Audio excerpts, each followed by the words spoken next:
નમસ્કાર. વિજાપુર સંદેશ ન્યૂઝમાં આપનું હાર્દિક સ્વાગત છે.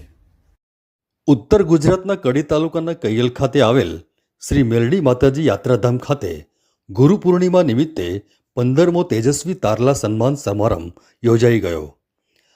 દર વર્ષની જેમ આ વર્ષે પણ 144 જેટલા તેજસ્વી વિદ્યાર્થીઓનું સન્માન કરવામાં આવ્યું હતું, જેમાં વિદ્યાર્થીઓને શિલ્ડ, મેડલ અને પ્રમાણપત્ર આપીને સન્માન થયું હતું, જેમાં ધોરણ 10 અને 12 સ્નાતક, અનુસ્નાતક એવા ઉચ્ચ ડિગ્રીમાં સારા રેન્કથી પાસ થનાર વિદ્યાર્થીઓનો સમાવેશ કરાયો હતો.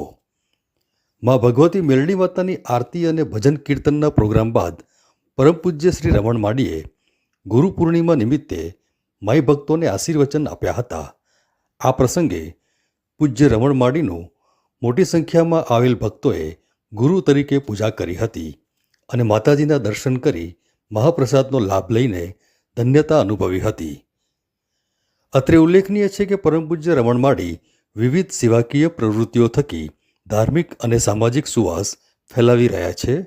આ સમગ્ર કાર્યક્રમનું આયોજન જય માડી પરિવાર દ્વારા કરવામાં આવ્યું હતું.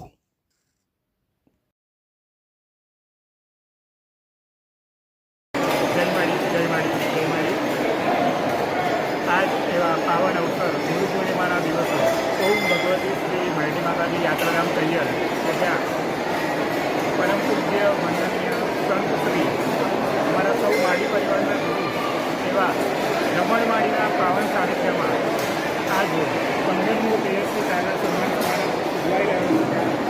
144 જેટલા વિદ્યાર્થીઓને સન્માનપત્ર, શિલ્ડ અને મેડલ આપીને સન્માન કરવામાં આવ્યું. તેમાં ધોરણ 10, ધોરણ 12, સાયન્સ, કોમર્સ, આર્ટ્સ, સ્નાતક, અનુસ્નાતક અને કોર્સ ક્ષેત્રે યુનિવર્સિટી હાંસલ કરેલો તેમને મહાનુભાવો દ્વારા સન્માન કરવામાં આવ્યું. તેમજ પૂનમના પાવન અવસરે હજારો શ્રદ્ધાળુઓ માતાજીના આશીર્વાદ, પરમ પૂજ્ય રમણ માડીના આશીર્વાદને સાંભળી અને માતાજીનો મહાપ્રસાદ લઈ